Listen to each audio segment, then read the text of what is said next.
Yeah, look at that tailgate setup for John Cornish. That is outstanding. Are you guys ready for a fantastic night of football Sunday night? Quick Six.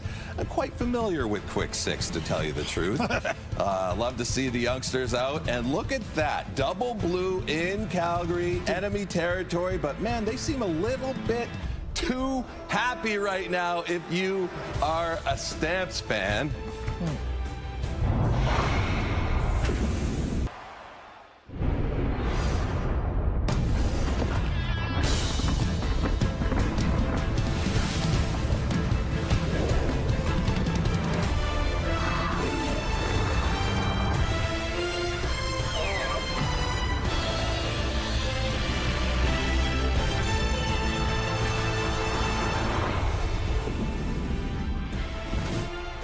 There's Jake Mayer looking calm and collected, but he's going to want a better effort out of his offense as they were held to just 6 points in Ottawa last week in a loss.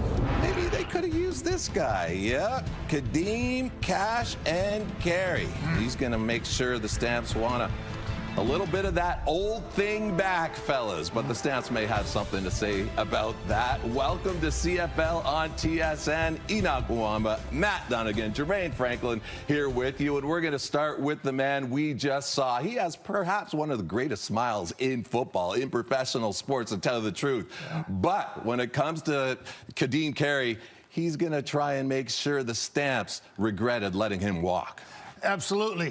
This is a running back that plays with a chip on his shoulder, and he's a passionate running back, and he's a likable guy. And Kadeem Carey can bring it. Often Adam Big Hill getting trucked like that, but hey, they're going to need a lot of him tonight, in my opinion. No, absolutely. And he's coming back to a place that he's very familiar, Matt. He's played there, and coming back, you know how that feels. The jitters and the excitement, just a little bit of oomph to your step. So he's going to be quite excited going back to Calgary and show what he's got. He's just second behind Brady Oliveira, so he's had a very consistent season with that, changes in the quarterback, right? And he's been sharing the backfield, but he's doing very well. And talk about the running back on the other side. Yeah, Dedrick Mills has left camp, and as Peyton Logan now, they're going to take his spot. And to me, that's a story within itself. Defensively for the Toronto Argonauts, we've got Wynton McManus out of the lineup. Enoch, you play with him. What's that mean to that football? Listen, it's a huge loss. He's the heart and soul of this defense, really of this team. He's the energizer guy from on that team, so it's going to be a huge loss not having him on the field tonight. Yeah, Wynton McManus, he really is a leader. And here we go with the players coming out ready to play. We got kickoff next.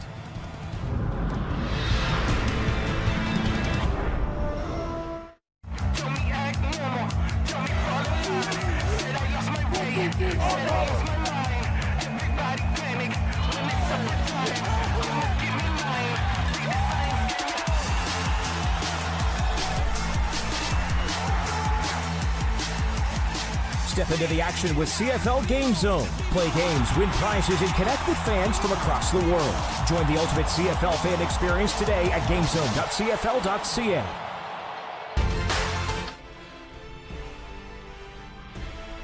Chris Waterfield of Lethbridge, Alberta. This is your chance to win big thanks to Save On Foods' $1 million touchdown to win. And if kickoff is returned for a touchdown, you could win groceries for a year. 2 kickoffs, $1 million. Let's go to Marshall and Paul.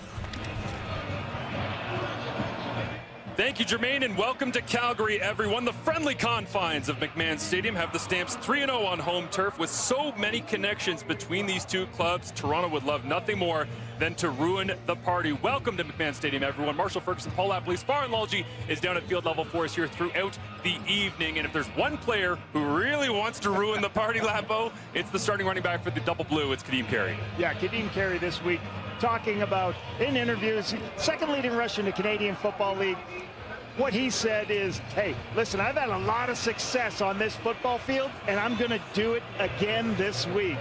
And Peyton Logan, you got to be a guy who can do a lot of things, Marshall. He only got 9 carries, 85 yards this season, but he's a returner. Now you've got a speed player who's going to go against that vaunted Argonaut defense. Absolutely. For Dave Dickinson coming home, very happy to have his lineup getting a little bit healthier. And for Ryan Dinwiddie, you got to wonder, is this a statement game 5 players off the 6 game back on the roster. Happenstance or trying to get a big win right here in Calgary as the opening kickoff hammered through the back of the end zone, and we rarely see that. Horace Beatty could have used that earlier this year at Edmonton, certainly. For Calgary offensively, so how are they going to be able to run the ball versus this? You know, this is the second best rush defense in the Canadian Football League. So I expect they need to protect some of their core runs. What does that mean? You got to get some perimeter runs. You got to get some perimeter screens. Get them going with some easy completions, and don't just try to run it up inside this really good defense. Tough loss last week for the Calgary Stampeders, 33-6 at Ottawa. Jake Maier had his 9-game touchdown streak snapped against the Red Blacks. We'll see what he does here today. As he begins looking over the middle, Reggie Begelton, why not, had a monster game against these Argonauts last August in Toronto. There's a lot of zone coverage you're going to see tonight from this football team on defense from the Argos. Reggie Begelton, he's just going to run a post, and he's going to lean inside the will linebacker. As the will linebacker expands, what do? You throw a shot just inside him. Nice throw before the safety can get there. So great throw to start this game. Jake Maier in rhythm already, is in that game that Begelton had so much success. 384 yards and 4 touchdowns last year for Maier. Now they go to Logan, his first touch of the ball game, as he'll be wrapped up and brought down after a gain of 6. Let's meet the rest of the Stampeder offense. Christy Nakanyu, first-year player, Washington State. He will start at right guard as Zach Williams goes to the 6-game injured list. And Reggie Begelton, only averaging 30 yards per game, but he's who the Stamps are going to look for second down conversions. He's the guy who creates first downs for them. And Clark Barnes back in the roster, Marshall. Yeah, good to see him back after being a game-time decision in Ottawa last week. Couldn't go, but number 14 in red and white back in the lineup. Hard count here. Looks like they got an offside against the Argos. They'll take a shot with it down the field. It is incomplete, but it will move forward. And Reggie Begelton was actually saying, wait, was I offside? Turned to the official. They said, no, D-line. Toronto, number 94. You see that throw here, and you're like, why are you throwing it with that guy that far off? He's just taking a shot, trying to see if he can get a play, because he understood he's got the yardage for 2nd and 1. So now you get your short yardage team come out, and you're going to get the quarterback sneak and already put themselves in position already for a field goal, Marshall. Jake Serezna, the offending party that time, offsides. The man they call in this Argonauts locker room Captain America, and we learned this week, Big Steak. Our man Dwayne Ford would love that. As Tommy Stevens in under center, drives his way to the right, and he'll pick up the first down once again. As let's meet the Argonauts defense. The return of the man they call Flo Arimilade in his pass rush drills. I mean, this is already the best defense sacking the football. Bringing him in is going to be amazing. The man they call JJ, or John Jones, going to bring his speed and athletic ability at linebacker. A great player filling in for Wynton McManus. And I don't know if this guy's got a nickname or not. Tavares Fattern for the Argos in their win, and he was only on the roster just last week. First week on the roster. Incredible to see him coming back to the Argonauts here after a little stint on the practice roster in Ottawa. As Maier looks over the middle. Once again, Reggie Begelton running in space, threw the brakes on and pushed down at the 10-yard line. Ball came out at the end, but it looks like he was down before the football came loose. Reggie Begelton off and running.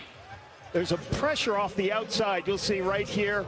Priester's coming off the edge. That creates some space for Reggie Begelton in the middle of the field. Nice throw on time. Throw the digs. You always want to throw digs in the middle of the field when people void the middle of the field. So now they're inside the 10-yard line. Let's see what happens here. Benji Franklin alongside Royce Metier thought that they might have come up with the football at the end of that one, and a challenge flag is out from Ryan Dinwiddie and the Toronto Argonauts.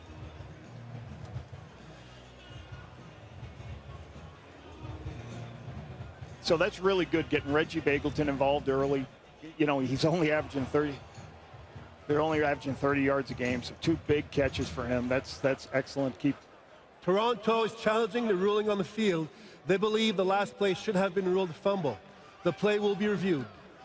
So the command center will take a look at it, as will we here in Calgary. Referee Ben Major announcing it as Begelton with that right hand down. And oh, that might have been popped out. We'll get a look at the right knee when we return.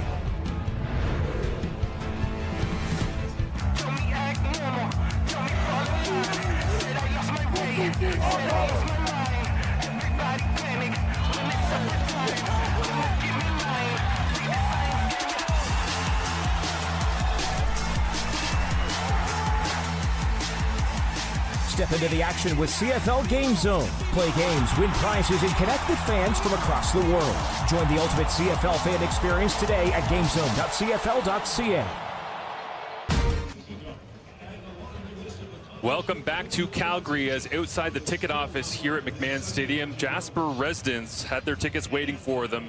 Huge shout out to the Calgary Stampeders and the Stamps Foundation. 1,200 tickets and $40,000 to Jasper Relief as they just try to give anybody who's been involved in the terrible wildfires a little bit of a distraction for a couple of hours. And we certainly hope that everyone who's in attendance today and anyone watching who knows and loves Jasper, Alberta, gets a chance to relax for a couple of hours here. Won't solve what's happened with the wildfire, but certainly a special opportunity for them, thanks to the Calgary Stampeders.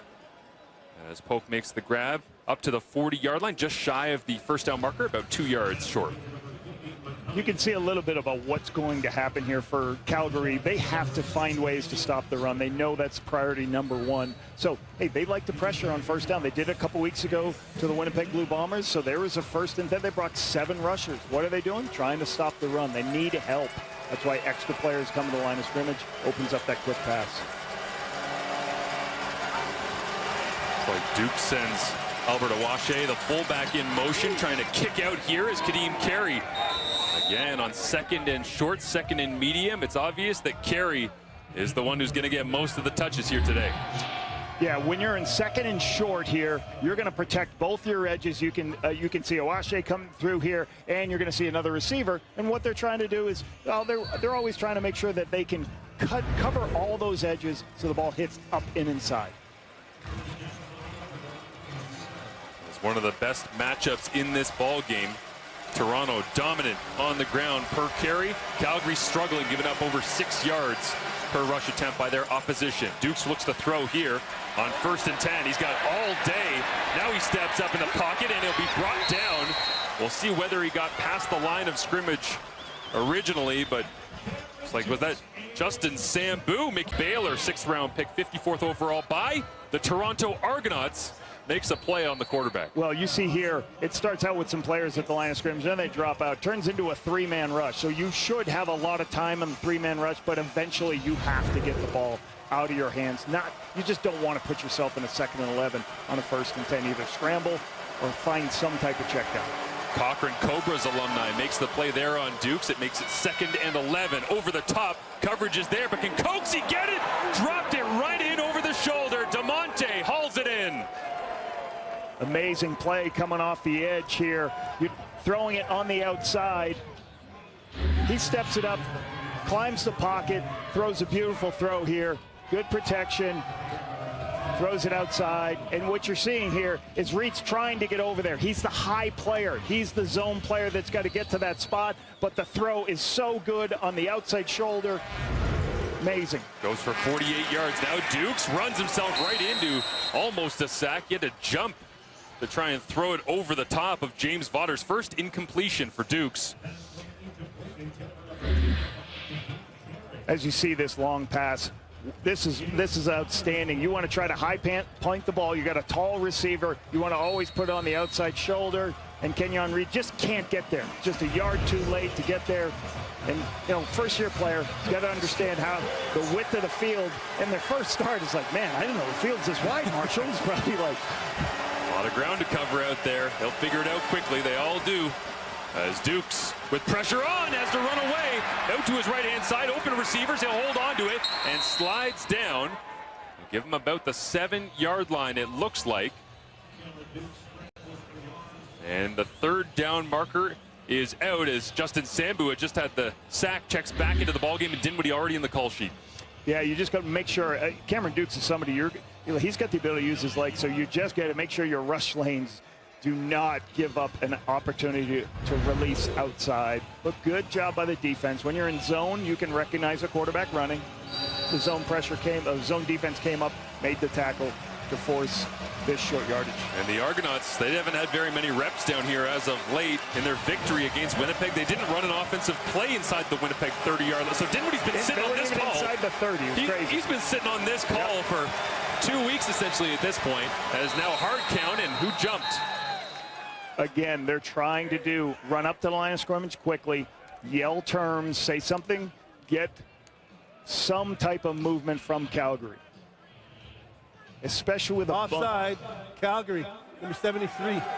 We're going to go past the distance, but it's going to be first down for Clarence Toronto. Hicks ends up giving them the first down without having to earn it. Second guy from the top right there.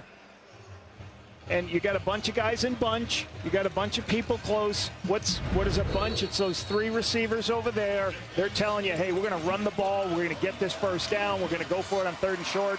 You got to hold your water. Watch the ball be moved. Devin Mittal is in the ball game, the first year out of Laval, 5th overall pick. He swoops through the backfield, look that direction. Now Dukes pumps, steps up, going to try to use his legs, reaches for the end zone. Touchdown, Argonauts. This is what you've seen from Cameron Dukes. He's got the ability to just stay on the field, whether it's using his legs to get 8 to 9 yards, put them in a short yardage situation. Here, there's a free rusher. What does he do? He makes the free rusher. Cameron Judge misses him and then gets the opportunity to get this touchdown. 3rd rushing touchdown of the season here for Cameron Dukes is all the way wanted it. Kadeem was even saying, hey man, just give me a little shovel underneath, but safer, smarter, and he knew he could get it done himself. Cam Dukes, 8 plays, 78 yards in 4 minutes. This is really good. This is good. As the extra point is good. No. No, I'm saying. Open. Relax. Watch him where he comes from right here. He's going to come to that spot. And what they're doing, this is just an inside zone play where they're reading the linebacker, not the end. And when you run out of zone play, you block out on the end, you read the linebacker. But Cameron Dukes didn't have a great throw. So what's he do? When I don't have a great throw, I better make the guy miss. So sometimes you run zone plays where you read the end, sometimes you read the linebacker. And that's what happened on that play. But he didn't do a great job on the read, but it didn't matter because he made the guy miss. Brian Scott on the bench there alongside Dukes as they talk over the drive as a whole, but certainly a better start and being able to get an offensive touchdown, something they didn't do last week either. 15 possessions against the Bombers. They won anyway, defied probability by doing that. Since 2019, 70 teams have been held without an offensive touchdown. Only 9 of those 70 went on to win. So Toronto doing it the tough way last week, and here tonight in Calgary, they get their first major on the board as Eccles, you called it, Lapo, trying to catch it overhand, bounces off his chest. Now he'll go collect it and crosses the 20-yard line. Well, the beauty for Toronto, good defense. We've got one of the best returners in the last 5 years in the game, and making sure that what do they do? They do a good job of running the football. You do those 3 things, you're going to win a lot of football games, especially if you can protect the football. And for Calgary here, Calgary's got to make sure that they can put themselves in better second and short positions. This team is great at second and medium converting. They're great at second and short. They're, like I said before, they're just not very good when you're in a long yardage situation, and you just don't want to go against this front. You just don't want to spend time in passing situations against this group. Jake Serezna digs in against the waiting eyes of Jake Mayer. Mayer fakes the toss, backside, Clark Barnes incomplete, as that was an adventure from the get-go. Have been a really big play as the strong side linebacker blitzed off the perimeter, off the edge. That gives you a huge area for that screen pass. You don't have to block Priester once he's rushing the quarterback. They're going to want to have that one back, because I think they were going to be right all the way up to Royce Mechie. The old fadeaway toss that time from Jake Mayer as he was backpedaling out of it to try and get away from the pressure coming off the edge by Priester. Last play of the quarter is open. Takes a helmet to the side, but stands up and makes another play. A strong first quarter for Reggie Begelton as he continues his catch streak. Long ways to go before he gets his receiver coach Nick Lewis, but Reggie Begelton has been central to the aerial attack of the Stampeders here in week number 9. 3 quarters left to go. Argos lead 8-0 over Calgary.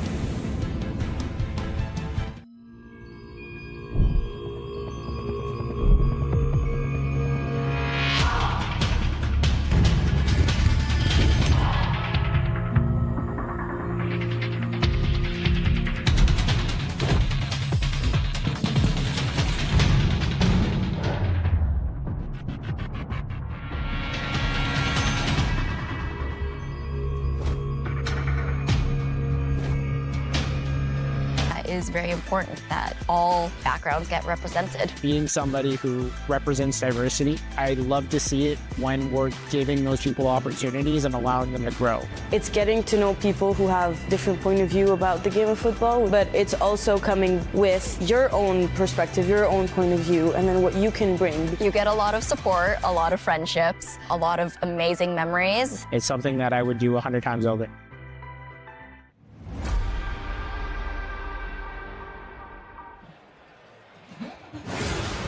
Well, Liam Hiralau got things going with a 100-yard rouge, and then it was a major run by Cam Dukes. But the rushing yards for the Calgary Stampeders of interest here, because they don't have Dedrick Mills in the lineup tonight due to personal reasons. Peyton Logan is in, and we wonder exactly what they're going to try to do to create some offensive opportunities. Maybe have to lean on Jake Mayer a little bit more than they have in their pre. They've been doing a lot more throws early on. You're right. The difference in the game so far is Reggie Bagleton. They're in scoring position. They get that unfortunate fumble, but Peyton Logan has to be somebody who's part of this process for them, so they're not stuck in those second and long situations. Tommy Stevens is in, the third-string quarterback and short yardage specialist for Calgary. 6'5", 241. He'll look to take his 22nd carry of the season, as they do have an ever-expanding package of different runs for Tommy Stevens, but this one, bully ball, first down Calgary. Really good push by the offensive line. There are three types of quarterback sneaks you do. Right over the A-gaps, off tackle sometimes, off by the tackle, and outside wedges. Here you're going to see an off tackle one. What does that mean? It's right behind the tackle. He goes right there. Great surge by the offensive line. You stay low, you follow your offensive lineman, and you sometimes do those off tackles. Why? Because the big guys are in the middle. You don't want to go to those big dudes. 17 of 17 the Stamps are now in third and short on the season. Stevens a big part of that as they'll go with the ground game we just spoke of. And Logan leans his way forward for the gain of a couple, as Logan trying to figure out exactly how to contribute to this offense as the starting running back. Yeah, and his ability, he's great in space. I know he's only 5'9", but he can make you miss in a phone booth. They just got to find some opportunities to get him, whether it's a swing screen, some things, not just running it up inside. But hey, they're second and medium here. One of the best teams in the Canadian Football League at converting this down in distance. Let's see what they have. What will the Argonauts do defensively as they line up with a base four-man rush? They'll send it. Mayer loads it up, rips it out. Cole Tucker makes the grab. Big tackle that time. Deshaun Amos is playing fast here tonight in Calgary, but it is a reception that gets them up near the first down marker. We'll see where they end up spotting it, but Dave Dickinson already down to the call sheet and sending in more reinforcements. Jake Mayer talked about, I want to be better. What are you better at this year? He talked about, I want to be better at getting through my reads as fast as possible, getting my eyes right, and get my back foot aligned to my target so I can throw the ball. That ball came out real quickly into the soft area of the zone. Stevens back in with the short yardage team, and on third and inches, he can make it 18 of 18. Jake Mayer with another fresh set of downs.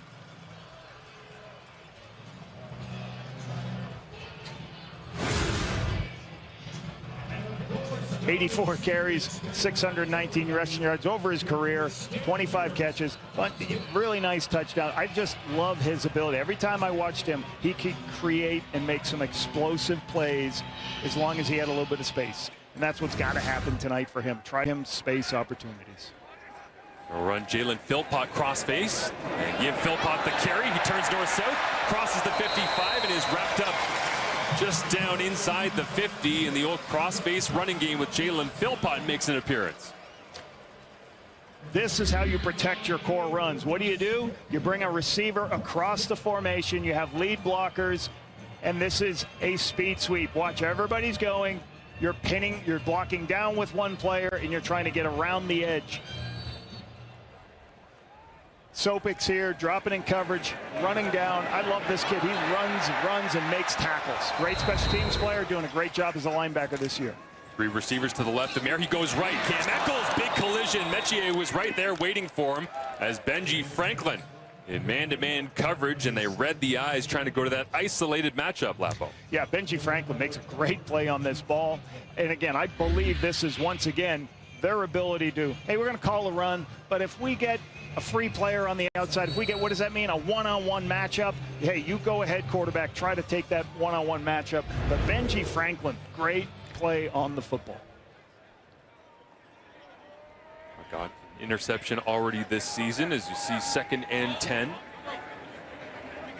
Crowd quiet here and slow developing at the line of scrimmage. Look like some confusion, so the Stampeders will call a timeout.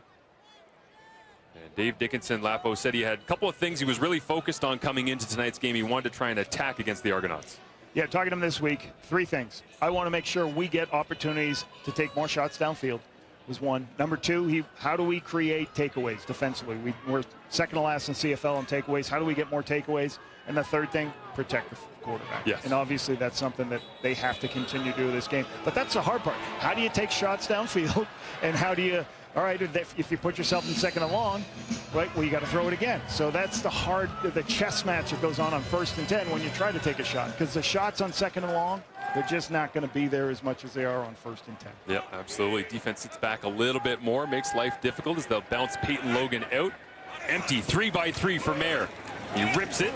Cole Tucker makes the grab at the 44-yard line. And they'll be shy of the first down marker. And Rene Paredes makes his way onto the field as the ageless one, 19 of 19 this year.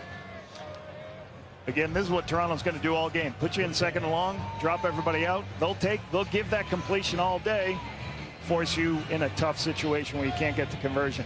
But these are important yards that they just got here because it helps Rene Paredes on this kick. It helps them get these 3 points. Current streak of 21 consecutive field goals made for Rene Paredes, and his career percentage is at 87.9%. That's number 3 all-time in the Canadian Football League. This one from 51 yards away. It's got plenty of leg, a drifting wind behind him, and Paredes cashes in as he crosses the 2,200 career point mark, and the Stamps fans love it.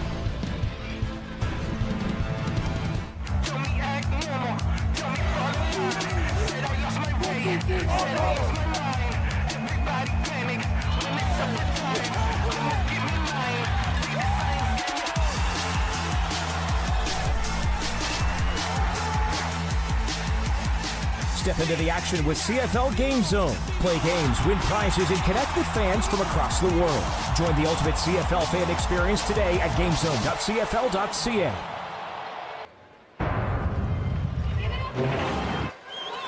That touchdown was set up by Royce Metier and his interception. You'll see him here starting to work to the boundary, and then he just watches Jake Mayer's eyes. He's a half-field player right now, and then the post goes too far to the half-field player. It's got to stay a little bit more what I call skinny, closer to the near safety, and when it goes that far away, it's going to be interception. Great vision by him, great disguise on the interception versus a 2-deep shell, covered shell. Spoiled by talented Canadian free safeties. Absolutely. In the CFL. Marc-Antoine Dequoy, Stavros Katsantonis hopefully will be healthy soon, and Royce Metier all out there in the east getting it done. Is a big return here, right up through the middle. It's Ishmael Hyman in his Stamps debut, and they'll spot him up past the 40. Hyman was somebody talking to Mark Killam, special teams coordinator at Stampeders. He said, yeah, we're going to kind of roll a couple of these guys in to make sure they can do some. Eccles will get some, and they're trying to make sure they didn't want to put Peyton Logan in a position where you had to do too much, Marshall. They could have used him in returns. They said, no, we're going to let him concentrate on his offense, what he needs to do. Injured Argonaut down on the field as well as we close in on the 6-minute mark of this first half. Get a number right now, but you see the Stampeders and that defensive line going to work over on the sideline. Looks like Kerfala Exame, the former Montreal Carabin, is the injured Argonaut. Exame's a really good special teams player. Done a really good job for special teams coordinator Mickey Donovan.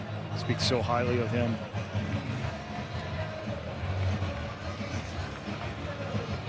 His 5th year in the CFL, first with the Argonauts, so good to see Kerfala up onto his feet and headed back towards the sideline. Mickey Donovan talked about the special teams coordinator for the Argos, how much physical his unit's been. You know, he was upset the loss of Patrick Hansen last week, but he loves the physicality of his special teams unit. Jake Mayer breaks the huddle. Peyton Logan, the lone back. Mayer to his right. They'll throw it out to Logan. At the 40, cuts back, gets to the 50, just beyond, out to the 51-yard line. It'll be a gain of 8 on first down. You see him working to his right, looking for what's downfield, but this is what he's going to see all night. This is fine. You're never going to go broke when you put money in the bank. Everybody lifts with the deep routes. You're going to throw the ball to a speed player in space and get 8 yards. Now put yourself in a manageable, very manageable second and short. You can see number 30, the middle linebacker here today, John Jones, flying out, trying to add to his tackle tally as he steps in for Winton McManus, who is out with injury. A groin is bothering Winton, so not in the lineup tonight. Another former Stampeder, as we say so many times when these two play against each other. Tommy Stevens plunging his way forward, but Jones, crazy to think he only has 4 tackles, 4 special teams tackles so far this season, because he hasn't had much opportunity, but when he plays, he makes plays. Yeah, he's got physicality, run to the football. Like, watching his progression, watching him last season, I thought he was just a spectacular football player, and they just had so many good linebackers in that unit. You get one more 3rd and 1. You go do 2 of these so you ensure you can get a 3rd and 1 situation. This time Stevens goes to the left, got that one easily, as Jake Serezna trying to dig himself out from the bottom of the pile. And the CFL sack leaders, you think about Serezna and what he's been able to accomplish as a defensive tackle so far this season. Yeah, 5 interceptions, the sack leader in Canadian Football League. Like, this is a player that gets, you know, what I love about him is he's got the ability to beat one-on-one. So sometimes lines slide away from him. He's on a one-on-one with a guard. He's going to beat the guard. And it's just, he's got power, he's got strength, and he's really got good speed as a pass rusher. Flip it out this time. Clark Barnes catches it behind the line of scrimmage, and it's a game of 2-on-2 out there in the flats with Cole Tucker and Reggie Beggleton trying to block for Clark Barnes, but certainly designing lots of touches for Barnes in his return to the lineup. Yeah, you give him opportunities, just like you're trying to make sure, like you see the end there trying to make the tackle. Hey, if we get an advantage, if we get a numbers advantage or a space advantage, what does that mean? The coverage is too high? Just throw it out to one of our good receivers. We'll block for him and try to get us in a second. This is a good drive. Another second and short situation for Calgary. It's a grinding drive is what it is for I'm waiting for the 2nd and 1 shot. You got 2nd and 1. Take a shot sooner or later. Already crossed midfield. They'll still go for the first down yardage as Stevens turns what should be a 1-yard gain into a 5-yard gain. And continues to truck along with the perfect mark on 3rd and short this season, as we've hit the 3-minute warning. 15-3, Toronto up over Calgary here from McMahon, where the Stampeders are undefeated this season.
Putting on a defensive clinic. These boys are going to break it down. We're also going to have Week 9 highlights at the half. Make sure you stick around to check it out.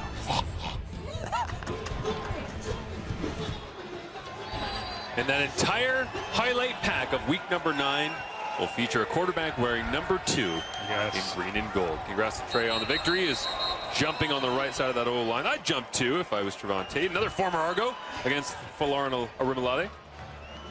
Athletic pass protector. Procedure, Calgary 64. It's a 5-yard penalty. COVID loan program. First down. I was head coach of the Auto Red Blacks, Trevon Tate. We had to sign him away from the COVID roster. that. He started. We beat the Edmonton Elks. We said, thank you very much. See ya. Next day, went back to the Argos. Crazy. Kind of like Tavares McFadden between Toronto and Ottawa. Oh, my God. Getting shuffled up and down the 401. And McFadden with a pick 6 last week. See if that defense can get a turnover here to end the first half. Jake Mayer looks to his right. Out of his hands, Cam Eccles working in the return game, and now hauling in a catch from Mayer. Nice decision. Nice quickness to the wide side of the field. This is what you want to do. Put yourself in a good situation here. As everybody lifts, take Eccles underneath, locate it, give him a quick throw. Go back to the ground game. Peyton Logan going nowhere. Right in the middle of that defense. Looks like that was Hawley with Priester and Robbie Smith as well. Yeah, trying to go tempo, trying to get a quick play, trying to get this first down, trying to create some rhythm. But sometimes when you wind this zone play back, you're going to run into unblocked players. You're going to see this ball wind it back too much. As the receiver tries to make the block, the receiver doesn't.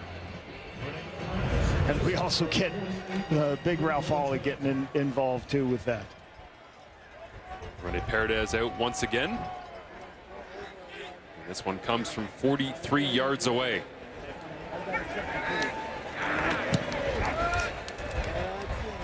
Paredes knocks it through, smooth as ever.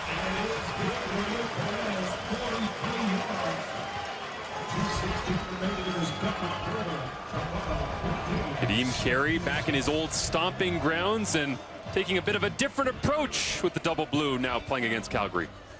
No text, no hi, no, they're opponents now. So, and that's kind of how I'm treating it. I'm in a hotel now, I'm in the away room. So, they ain't helping me out. They ain't giving me a pillow to lay on. So I can't wait to go out there, show them that I'm on the other side now. Yeah, he's certainly trying to piece it together in this game. By the way, the necklace that he's been wearing, his daughter Kiki made it for him. Apparently the kids are fighting over which necklace gets worn in game for dad. As Kadeem Carey enjoying his time in Toronto. He said, I love the energy, enthusiasm around the locker room. He said the weather sucked all year. It's been raining in Toronto most of the season. But. Yeah, Ryan Dimwitty said, yeah, it's been raining all season for them. That's great, though. The jewelry from the family, yep. Right? Hey, how about your son Noah makes you a hat and you wear it on every time? How will we do that? Something like that. Make your own tie or something. Yeah, there we go. The tie. We could do the tie. Well, maybe we're not in there much. A pocket square, right? Something like that. We'll see. But awesome for the Carey family to be involved in Dad's workday here in Calgary. Something they've seen so many times is Carey on second and a couple right next to that first down marker. Hard running. There's something called being a shoulders down, downhill runner. On second and short. And Calgary knew on second and short that they were going to be in pistol, which is the tailback behind the center, and they're going to square his shoulders and run. They had players there to make the play. He drives them forward for the first down. Great run. Brandon Dozier flying in off the edge that time. In his 7th year out of UNC Charlotte, trying to make the play, and now it will be Cam Dukes cutting back against the grain, somehow escaped, and finally Dozier's the one that brings him down. Answers for when the quarterback breaks contain. And then what happens is you're going to see basically as they come this way, they're doing a zone read. As they come down, Hauser tries to react. So he's going to be a fast reaction, but you got to make the play. And that's a problem at times. This defense has not made the play 2 plays ago. This play, they give Cameron Dukes the opportunity to run. Dukes looks to his left and throws this one high and away from coverage. Trying to fade it over the top away from Kenyon Reed, and successfully gets another completion to David Ungerer. Wide side of the field. This is a long throw, but this is a throw you can usually see that area of the field. In zone defense, somebody's going to be open all the time. You just got to make sure you can find it. David Ungerer, nice catch. High points the ball, goes up, catches the highest point. Cameron Dukes seeing the field pretty well right now. And what they're doing good job, Marshall, of the bubble screen that gets 8 yards, all these things. And this game has changed in the Canadian Football League. There's so many higher completion percentages, and that's why defenses, they have to sprint. Talk about sprinting to the football, because the ball's completed behind the line of scrimmage and you're chasing it all the way across the field. So if you don't sprint to the football, there's too much width on this field, and the completion percentage is so much higher than it was 10, 15 years ago. Absolutely. Cage is the injured offensive linemen down on the play, as Cam Dukes is now 9 of 10. And so the left tackle in his 6th year in the CFL, Cage, will head towards the sideline. Got Landon Rice. Looks like it's going to step in relief duty here at the left tackle position, or will they spin him around, mix and match the offensive line? You always say, Lap, I don't know what your perspective is on this. If you're making a change, you just want to make one change. You're trying not to make 3 or 4 just to make it work. The first thing you think about is looking at their roster makeup. They have 7 offensive linemen on, which is a very good thing. If you had 6, 1 more injury, and a defensive lineman's finishing the game. Albert Awache, the fullback, slides down the line at the bottom of your screen, and a flag comes up. Did they not get this off coming out of the injury? Violation, Toronto, number 11. The 10-yard penalty will still play first down. This is a huge penalty because this is going to put them, you know, they're into the win, Toronto is, so this puts them in a position where, you know, they got a long way to go to kick a field goal. Reset the game clock to 126. Thank you. This area of the field is what I would call the kick zone, where, you know, I'm in a position to, that last down and distance, I'm in a position to kick a field goal. We can't do anything to go backwards. No empty passes, no crazy plays. Make sure we get positive yards to help our kicker. This is not helping our kicker. Dukes in the gun. Quarterback draw, picks his way through the line, and then takes a big shot, sliding down just outside the 35-yard line, and Micah Tice was the one that got him. A flag does come out.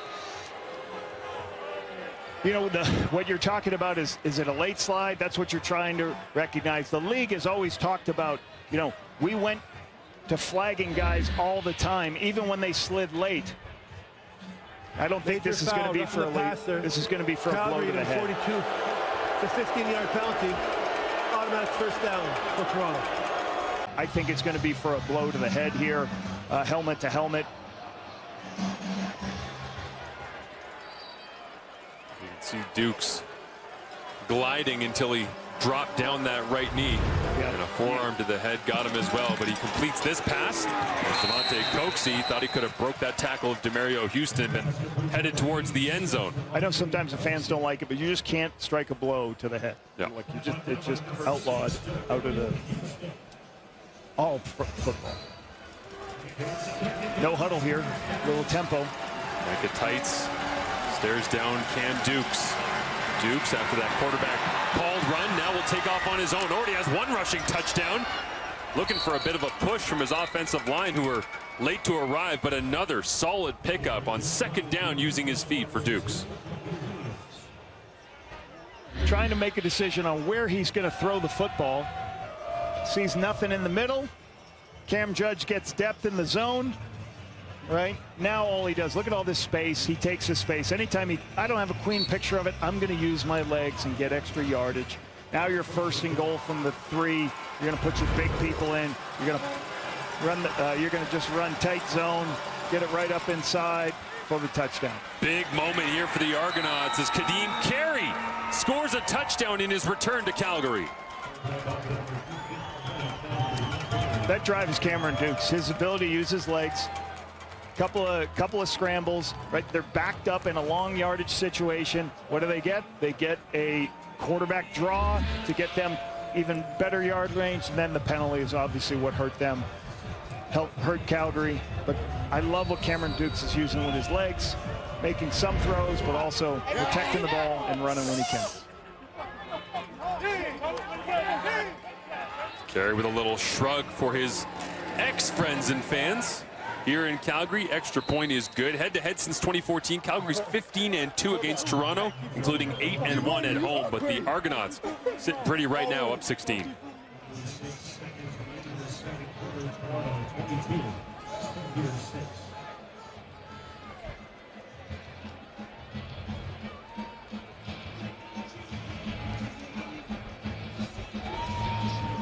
It's Cam Dukes. And the Argonauts punch another in on the ground, and Dukes loves it on the sideline. Mike Miller is quarterback coach. Right here, you're going to get good double teams as they work, and then Vaughters is the one who's got to make the play. But sometimes you just can't because Kadeem Carey's going to run you over. Really good push by the line. And again, with at the 3-yard line, that's what you're going to do. Just plow forward, get what you need, get your touchdown. And Kiki will be happy that maybe the touchdown scoring necklace back in Calgary was one that she made for him. As now we see Cody going for a run. How many offensive linemen are going to carry the ball tonight? What is going on?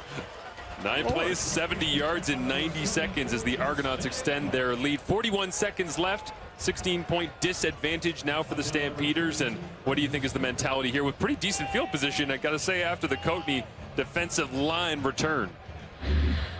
Yeah, watch this return right here. I love it. Look at the high hand. Look, you talk about high hand. You make sure you have your wrist above the elbow, right? We talk about making sure you have the ball high. That's great leverage. That is a clinic leverage on how to hold the football. Free safety Tyshawn Blackburn was the one who had to volunteer to put a helmet in on the big defensive lineman as Peyton Logan drops this pass to Tavares McFadden right there in coverage. Wide side of the field throw, trying to get that out flank. As they just don't get the out flank, and then Peyton Logan's a little bit thrown behind him. He's got to make that catch, put them in a manageable position. 2nd and 10 here for Jake Mayer and the Calgary offense at Ottawa. Game before that right here at BC, 25-24. They beat the Lions.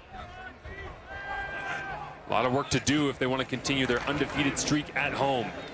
Mayer throws into a window, and Clark Barnes just couldn't get out of the turf quick enough.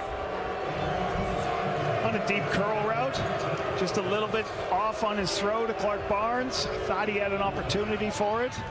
Protection's good enough for the throw. Just missed it on a little bit on the outside. And no touchdowns last week or so far today, so 6 quarters now for Jake Mayer without having a major. If he doesn't throw one in the remainder of this first half, is Jermaine Franklin, Enoch Mwamba, and Matt Dunnigan coming up for you at halftime. All the highlights from around week 9 in the Canadian Football League. Janarian Grant driven all the way back into his end zone. Tries to get the football out, and that's going to be very close.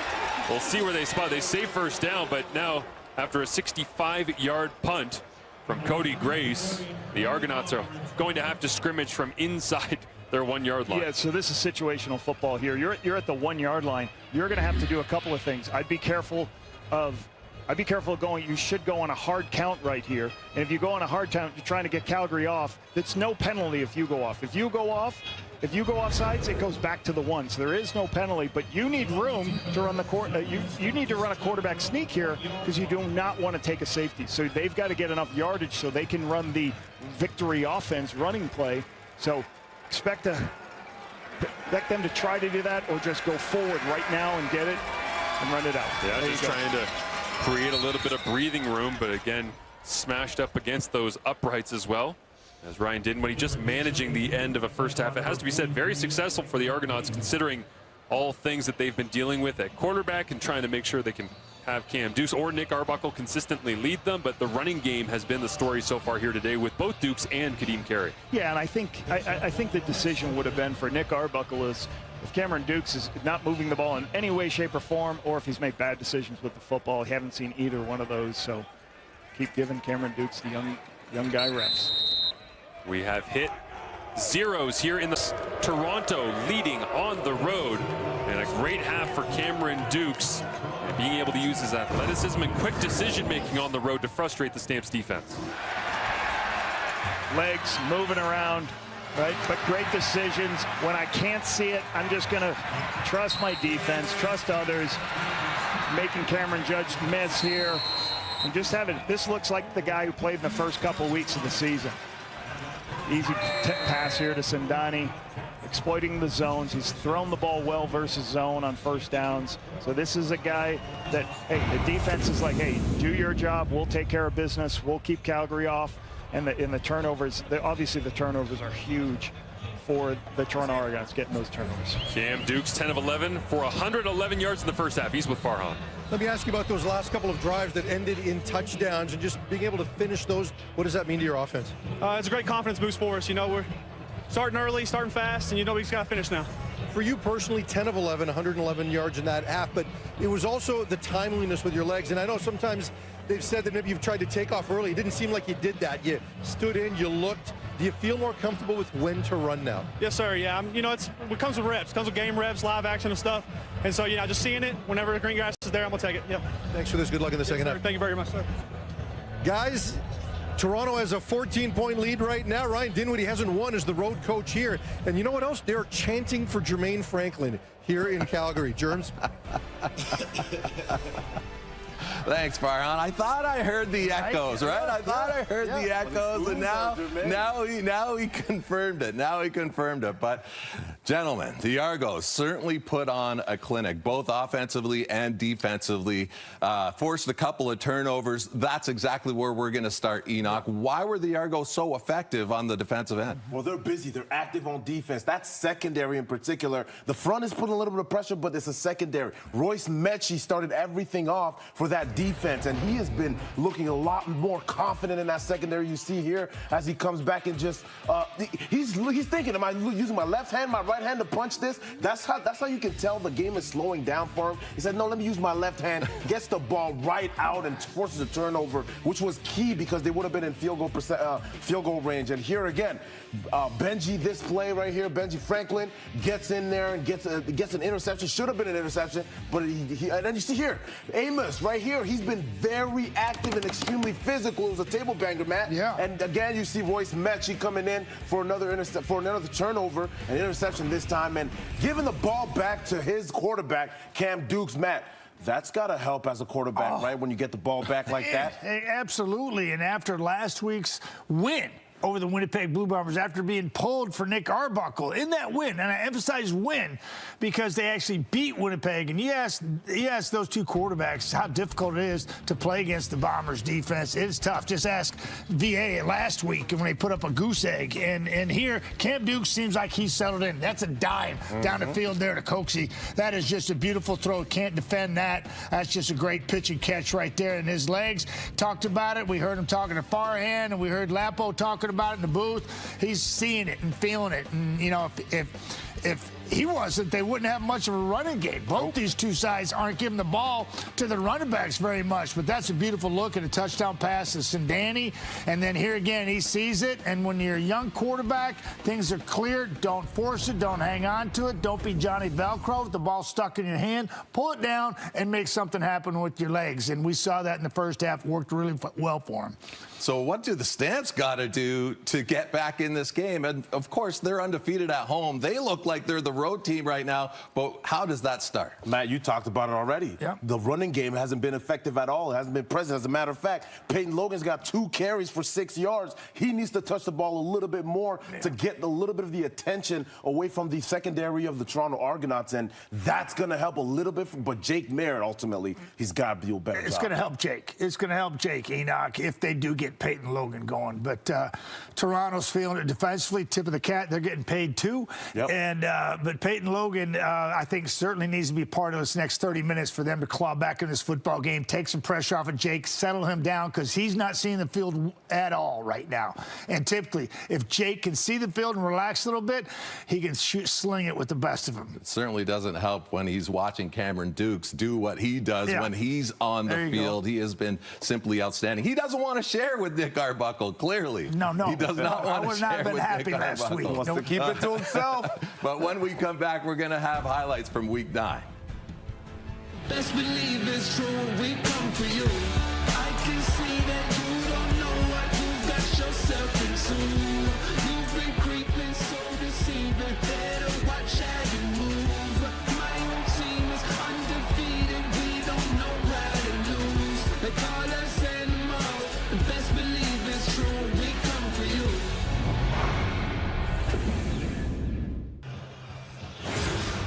Welcome back to Calgary. 16-point advantage for the Argonauts. Lapo, what jumps out to you?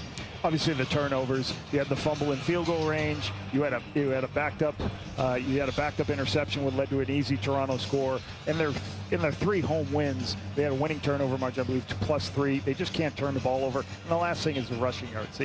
42 yards. Peyton Logan has 10 yards rushing. Let's go down to Farhan Lalji, who's standing alongside Reggie Beggleton. Reggie, let's start with the turnovers. 2 in that half. 1 took away points. 1 gave them points. How important is it to eliminate those? I mean, that's the name of the game. The game is the ball.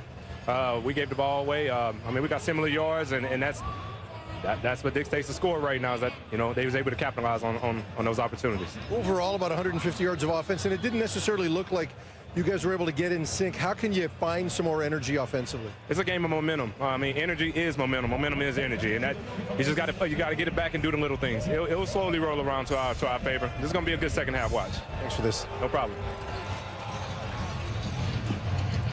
Confidence from Reggie Begelton right there. He believes they can turn it around, and the Calgary Stampeders fans in attendance that have, I'm not going to say been spoiled, but to have a 3-0 mark at this point in the season at home, they certainly have had a lot of success here. They'd like to see Reggie's words come to fruition, as there is a wind in the face of Rene Paredes, and actually that wind will knock the ball right off the tee to get things going here in the second half. Reggie's got 3 catches, 56 yards. Yeah. A good start for him early in the game. They just got to get some consistency. Like I said, I think the run game's got to happen for Calgary to make sure they're in a better down and distance situation. So we'll see what their adjustments are in the second half. And it fell off the tee, or just as Rene was running towards it. Don't see that very often, but he had to hit the eject button on that one and make sure that he didn't make contact. Yeah, where's Lucy, huh? Producer John Hines with a great one right there. Where's Lucy? This is how you pull a hamstring. I am sure he knew. All right, time to slow it down. Now you got to make your cover team run again.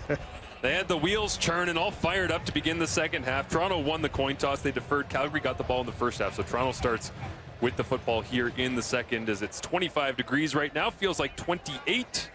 And that wind gusting up to about 42 kilometers an hour, as you can see it hang in the air and drop down to Janarian Grant, looking for the outside. And man, I wonder how much film they watch Mark Killam's special teams units on trying to stop Janarian Grant from getting the edge just like that.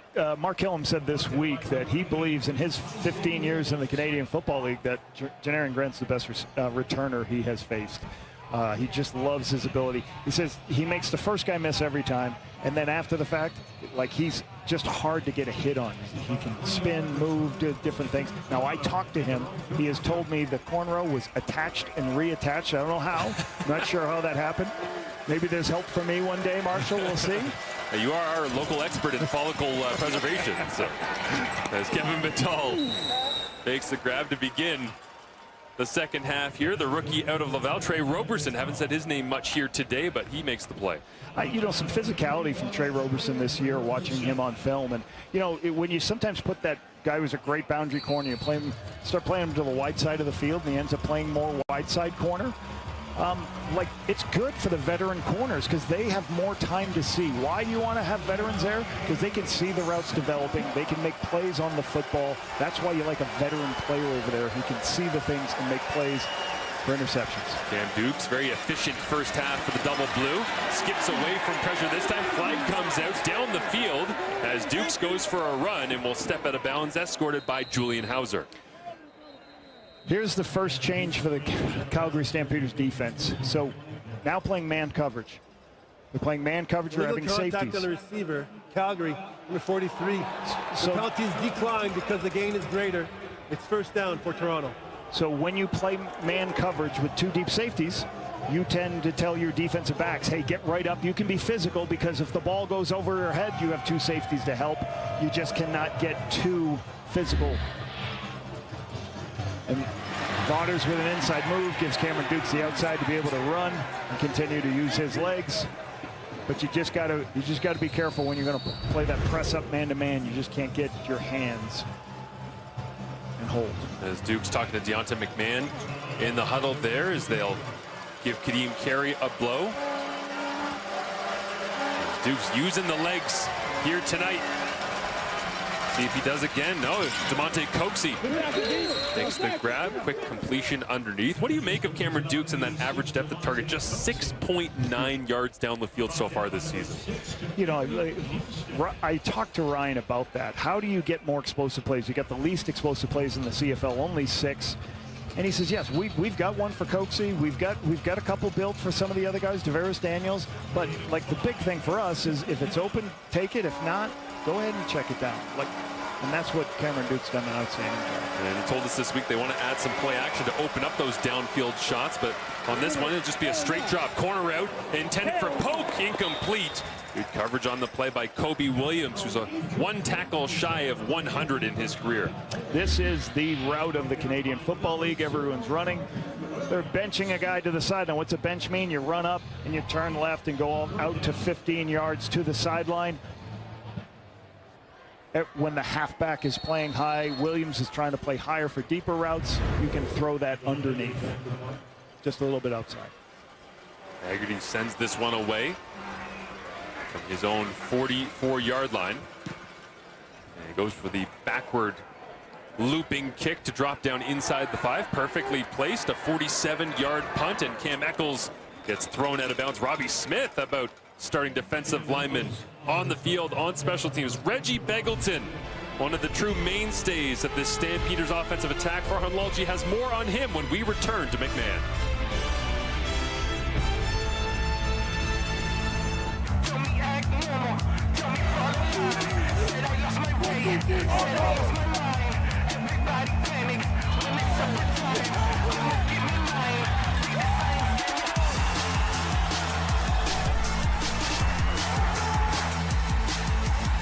Step into the action with CFL Game Zone. Play games, win prizes, and connect with fans from across the world. Join the ultimate CFL fan experience today at gamezone.cfl.ca. Hockey stars at U18 level. Team Canada makes their debut against Switzerland tomorrow, 9:30 Eastern, 6:30 Pacific on TSN. Go get them, Canada. Yes.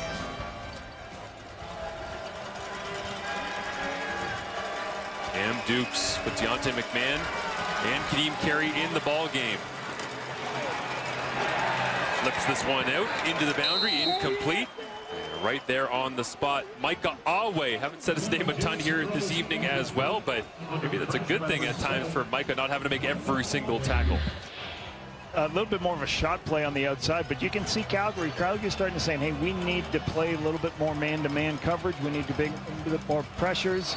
Like Awe just fights off the block, delivers a blow on the double move play that was trying to be thrown on the outside to Coatsy.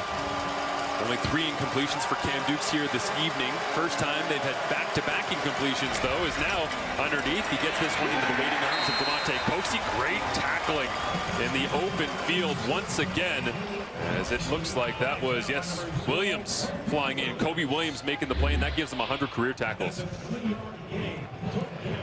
Everyone goes, why do you throw these balls so far underneath sometimes? Well, sometimes you're just trying to, you're looking deep. They drop everybody deep, so you got to throw the underneath and you hope somebody breaks tackles. 2 series in a row, both Calgary couldn't break the tackles, and now Toronto couldn't break the tackles on the second and long calls. Haggerty with that drifting wind at his back once again. Kills the play clock as much as he can. They send some pressure, and he turns and flips this one the other direction. So not just the booming boot of Haggerty, but also the directional kicking and playing some games with Cam Eccles. Average tally, 88 yards. It goes for Haggerty as Jake Serezna and the defense make their way back on the field. And the small school mentality, the driving force behind number 94. I take a lot of pride in being a small school guy, overlooked a lot coming out, but it kind of keeps that chip on my shoulder and keeps me with that hard work mentality where you got to go out and earn it every day. You got to go out and prove it. And I really feel like that every single day, especially, you know, even in practices and everything, just going out there and proving your worth. And I think that's helped me become a great player.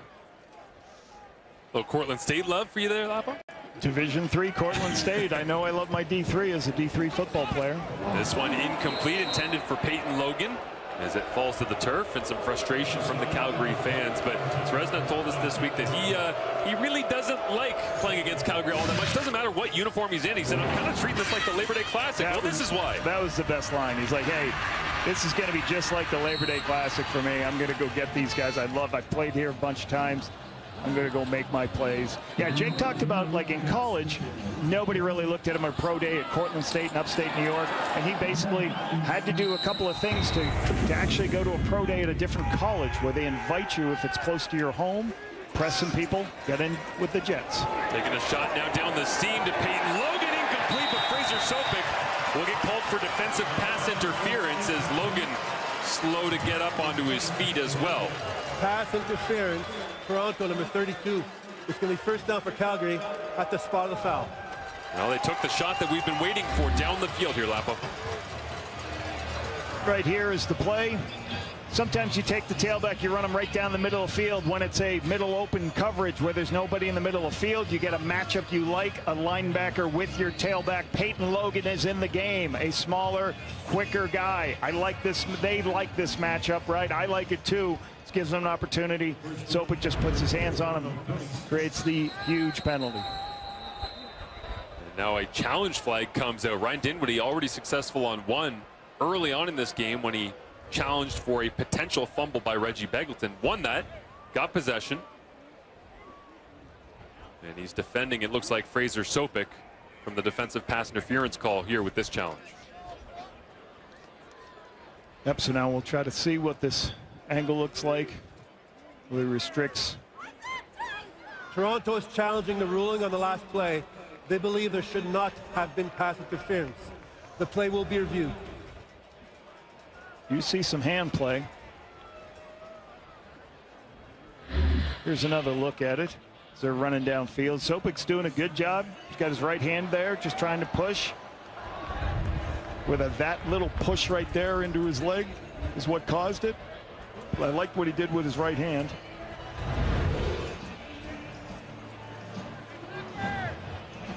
He's politicking for it.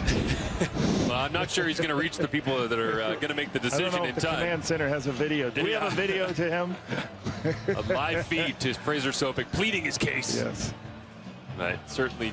It's a lot of screens there. That's like tough to run with Peyton Logan right down the seam, though. Tough cover for a linebacker like Fraser Sopik. Yeah, and you can see right here. You can see that right hand, and is there a push on him? This will be interesting. We'll get an announcement soon. Referee Ben Major has the call. Upon further review, the ruling on the field stands. Toronto loses their challenge and a team timeout. I don't know if there's just anything conclusive to say that overturn what was on the field. Yeah, he did get that hand up into the shoulder pads. At the 38-yard line. That right leg, did his right leg kind of push into Stephen Logan. So, albeit through penalty yardage, a little bit of life here for the Calgary Stampeders as they cross midfield on the Fraser Sopik defensive pass interference call. Into the wind, so this is a long field goal right now, so they need some positive yards. They need to finish with at least 3 points, get it back to a 14-point game. Well, FDO Jalen Philpott from the backfield, throw it underneath. Reggie Begelton tries to run away from John Jones, who wraps him up just shy of the 30-yard line. I like they leak the back out, throw it back inside to Reggie Begelton. Get the back out in the flat, create some space, throw it to Reggie Begelton. Nice completion. Now, Philpott and Cole Tucker come to the sideline. They gave one play off there for Peyton Logan after he was stretching out, trying to reach that Jake Mayer pass attempt on the Fraser Sopik pass interference. And back in the ball game alongside the Stampeders quarterback. Inside handoff, right down the middle of the field. Nice run that time, and they'll pick up the first down. Calgary creating a couple extra edges. What does that mean? They put extra players at the widest parts of the line of scrimmage so they get opportunities to hit it up inside so nobody can blitz off the edge and get involved in the second and short run. Nice wind back for the first down. Play clock whistled in here as the Stampeders break the huddle. An extra offensive lineman in as a tight end on the right-hand side of Jake Mayer.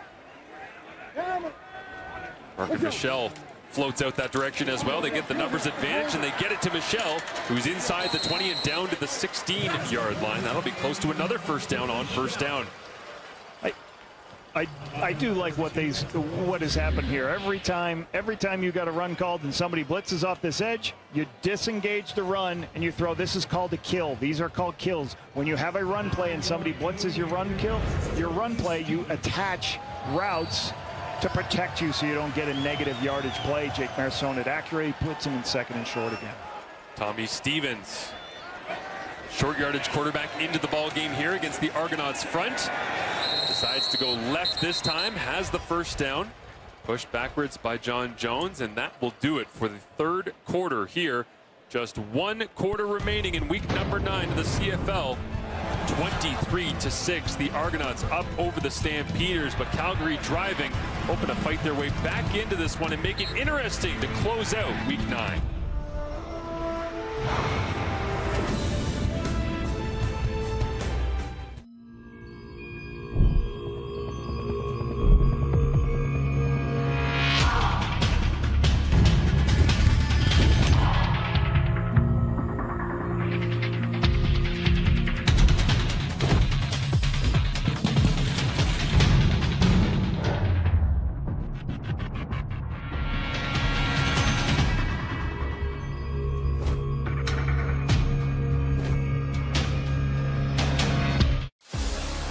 Everyone has different backgrounds, and I think that is very important that all backgrounds get represented. Being somebody who represents diversity, I love to see it when we're giving those people opportunities and allowing them to grow.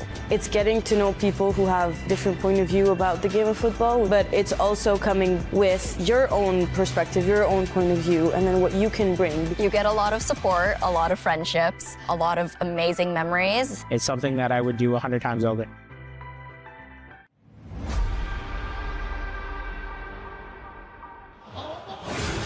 Back-to-back weeks as it stands right now for the Calgary Stampeders, scoring 6 points, and they have had 0 touchdowns in their last 7 quarters. They're driving right now, Lapo. How do they finally get into the end zone and break whatever funk this is they're in? Yeah, they've struggled with getting any opportunity of the explosive plays downfield. They just haven't done it. You know, is there an opportunity on short yardage situations to not get the running play, take a shot downfield, because it's just too hard for them to manufacture touchdowns right now with how well Toronto's playing defensively, and they're putting them in long yardage situations. So on a 2nd and short, on a 2nd and 1, on a 2nd and 4 to 5, can you take one of those shots when you hope you have a better opportunity of Toronto being close to the line of scrimmage with their defensive backs? Trying to avoid becoming 1-3 against the East, as well as the East resurges. The strength of the division has shown out this year. The East 12-6 in games against the West, and have won the last 6 interdivisional games versus West Division clubs. So interesting to see Calgary trying to push back against that here to end week number 9 as Mayer floats this one, tipped at the line of scrimmage. It didn't get there the way that Eccles thought it would. Who got their hand up at the line of scrimmage? Looks like nose guard.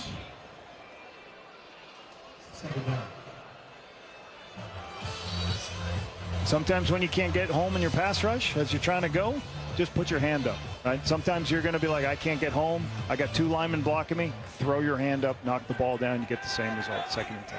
Robbie Smith, Jake Serezna working on that left-hand side. There's 5 receivers available for Mayer. Flags come up. Mayer looks into the end zone. Markin Michel. Did he haul it in? He did. Touchdown, Calgary. Tightening down the advantage for Toronto. We'll see what the flags are. Offside, Toronto, number 40. Penalties decline. The result of the play, the touchdown.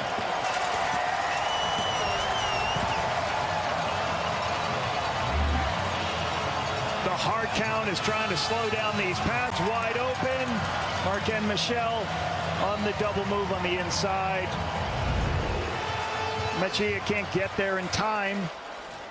Great throw on the inside. Great anticipation by the quarterback here, Jake Mayer. And gives them the opportunity to get back into this game, get this crowd going.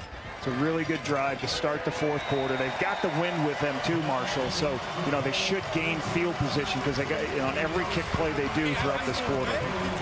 8 plays, 70 yards in 3:44. And a 10-point football game after the extra point.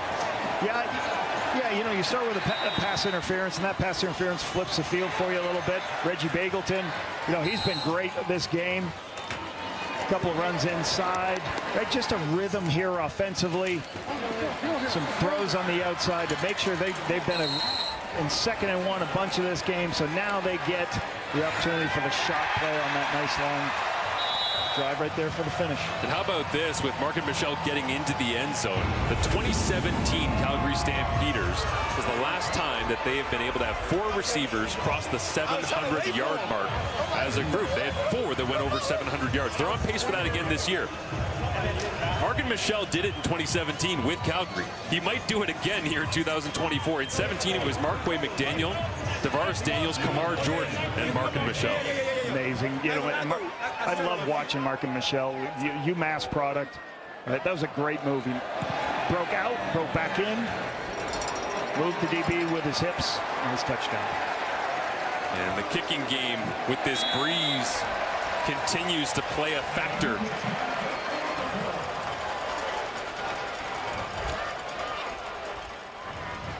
Including the touchdown that just happened here, we get a chance to see exactly what the Argonauts have been doing in closeout stages of games throughout this season, Lapo.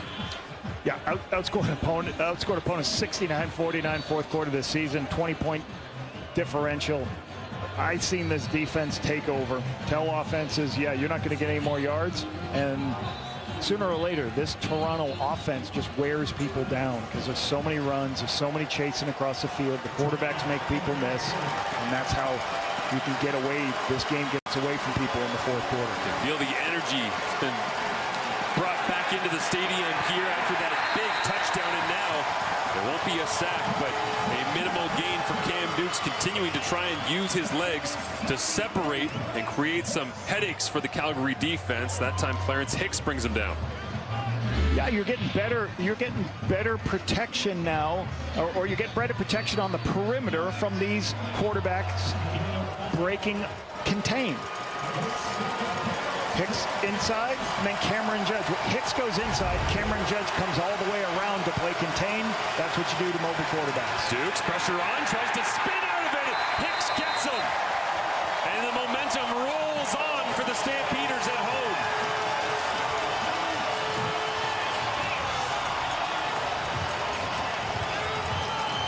Man coverage once again. Watch right there. Watch the rush coming across. So here's what's happening. You see that both left tackle, left guard stopped. They thought they heard something. That's what it looks like. They stopped playing football. And again, if you're not sure, you always coach your players, go. Even if you hear a whistle, if somebody on the other side of the line of scrimmage moves, you move. Leading up to week number 9, the Calgary Stampeders had just 8 sacks. They've got 5 tonight. We had a 10-yard bench penalty against Calgary for hitting one of our officials. 10 yards applied from the point where the ball went dead. Third down. So contact with an official, but if that would have been 2nd and 10 or less, that would have been a first down after all that momentum has been built over the last 2 plays and the single and the touchdown. It's basically been 4 straight plays that are pro-Calgary in this ball game. And that could have been really, really disastrous. Yes, and this kick should help Calgary. A kick into the wind. And it should put the ball up in the air. Should help with the field position. Get 5 to 10 yards better field position as they got the win the rest of this quarter. Don't touch the officials, Marshall, don't touch the officials. It's a simple rule to follow, right? They need safety too, right? Player safety, official safety. They talk things over down on the sideline and now get set to resume play. Haggerty had those booming boots throughout the night. Can he continue it here in the fourth quarter into the wind to help maintain a field position advantage for the Argonauts? Something Calgary has not given up much of throughout this year. Best in the Canadian Football League in field position. Low line drive, but he did get a good amount into it as Eccles picks it up. 48-yard punt, and it'll be a return of about 9 yards on the play as Clarence Hicks making his impact felt in Calgary. The first-year player at the University of Texas San Antonio, adding to his season tally. The momentum is all Calgary.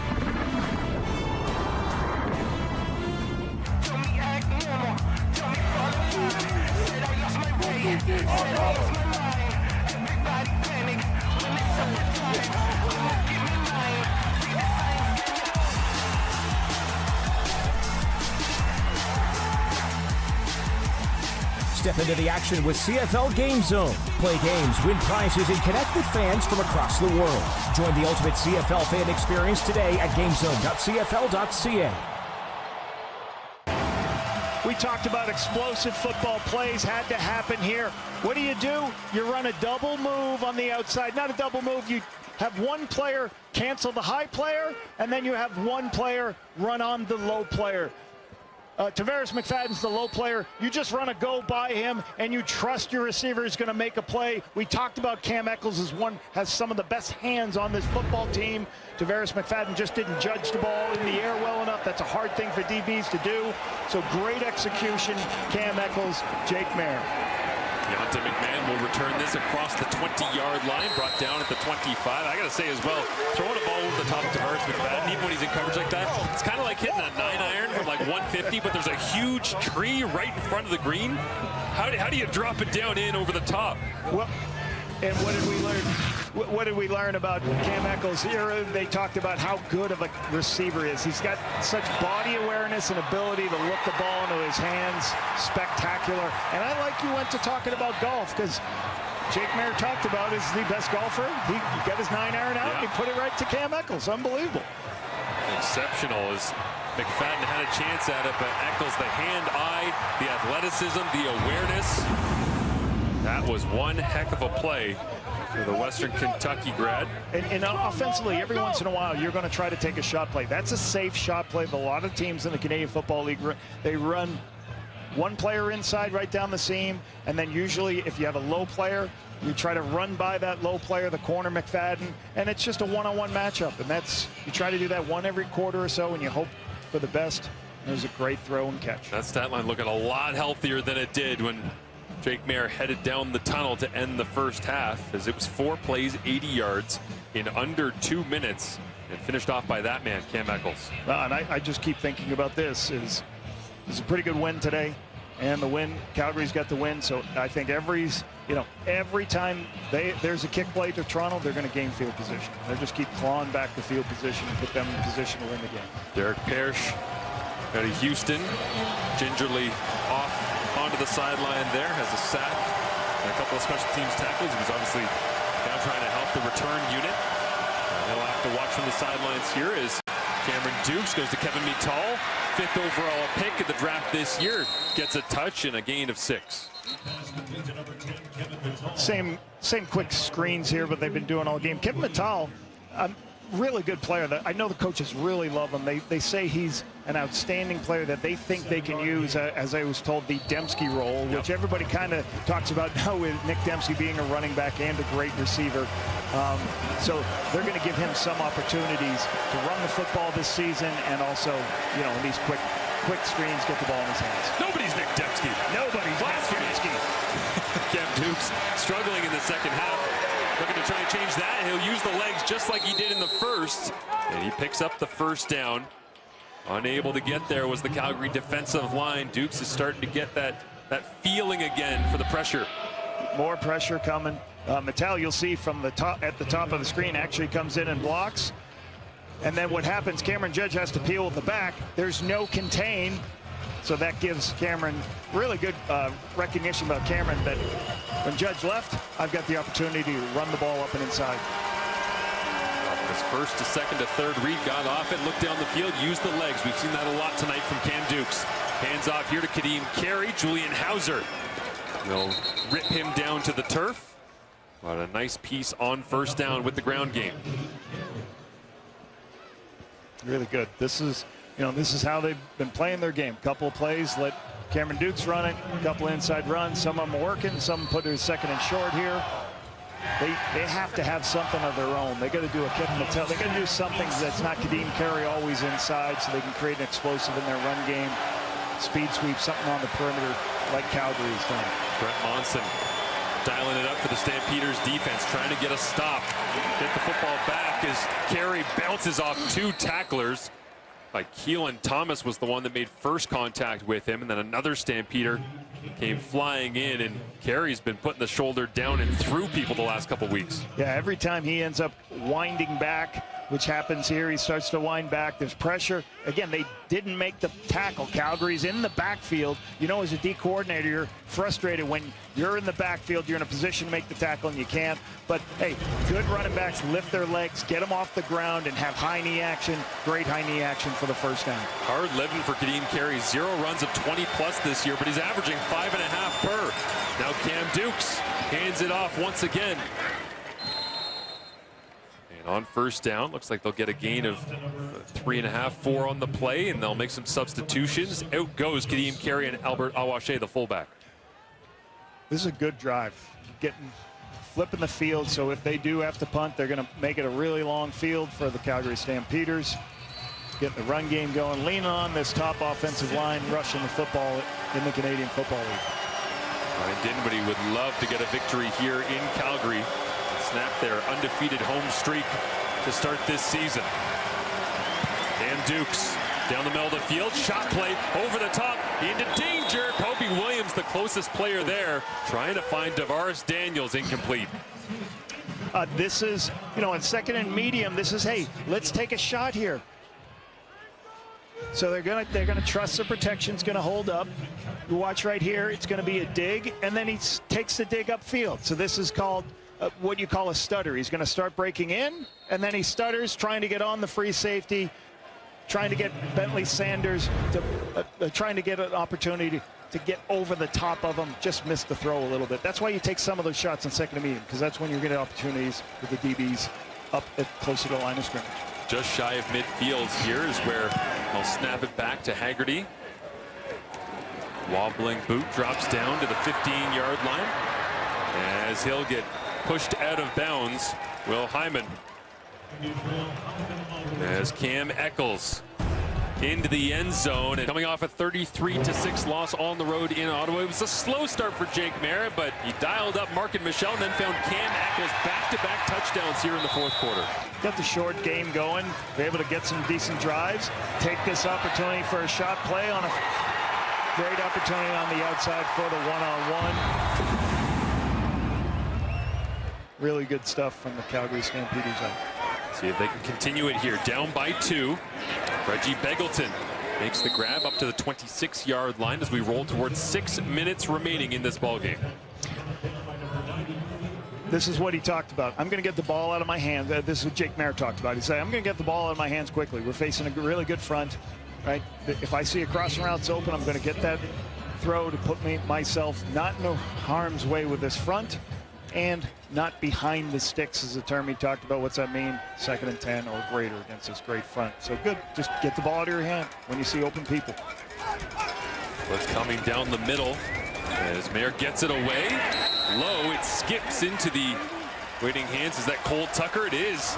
And they'll say that he made the grab and spot the football just shy of the first down marker. Expect Tommy Stevens to head off the sideline. But let's get a look at this potential catch. Love it. Love how Colt, I love how he bends his knees down, gets as low as possible, gets his hands underneath the ball. That's a great catch to get that 3rd and 1 opportunity for the quarterback sneak here. Tommy Stevens in 3rd and 1, down by 2, 5 minutes left in their own end of the field. They've been perfect throughout the season. Not a ton of momentum on this one, but still looks like they're good as now a wrestling match behind the play breaks out. A fight breaks out. And flags are everywhere. So after the play is done, was it Peyton Logan? It was that was getting mixed up with the Argonauts. Yeah, we do not want to lose their only running back. Little guy packs a punch, packs a wallop. And he's been extremely useful, swing screens and everything else out of the backfield. So even if he's not pounding it for 100+ yards on the ground tonight, he's certainly having an impact on the game.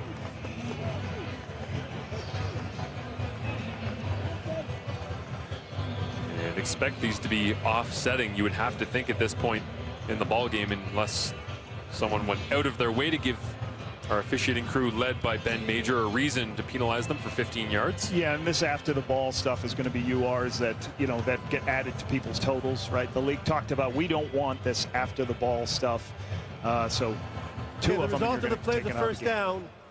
Afterwards, there's misconduct penalties, excuse me. There's 4 of them, 84-20 Calgary, 19-9 Toronto. Everything offsets. It's first down for Calgary. So Priester and Royce Metier for the Toronto Argonauts, Peyton Logan and Reggie Beggleton in the fray for Calgary, but they do offset. Instead of 2, they give out 4, and it is a first down thanks to Tommy Stevens and the short yardage group.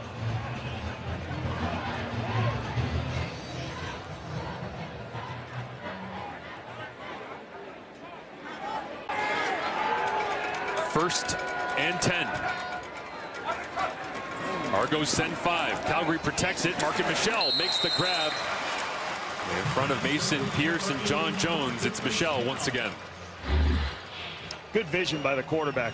What do you do when you got a guy playing off? Just take the ball, rip it, put it on his outside shoulder. He saw soft coverage by the halfback, right? When the halfback's that far off, just going to take it and take the throw. Tommy Stevens in once again with a full yard to go on second down. Everyone tightens down, and Stevens over the top, saw the opening and took it.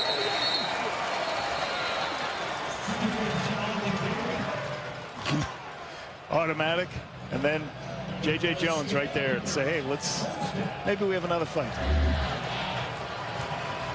Again, this is another, they do not want to go inside. That's been their MO all game. They've gone out to the wider where the defensive ends are. They don't want to go rush inside where Serezna and Hawley is, this wider wedge.